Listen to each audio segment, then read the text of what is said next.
Is your iPhone's camera defaulting to a standard photo size and you want to take pictures in full screen or widescreen? Don't worry, I've got you covered. In this video, I'll show you how to switch to full screen or widescreen mode of your photos.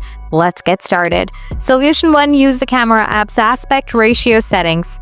Open the camera app, tap the arrow at the top of the screen or swipe up depending on your iOS version to reveal more options. Tap the aspect ratio icon like 1:1. Select 16:9 or another wide format option. Take your photo in this new aspect ratio. Solution 2. Adjust the photo composition in the camera app.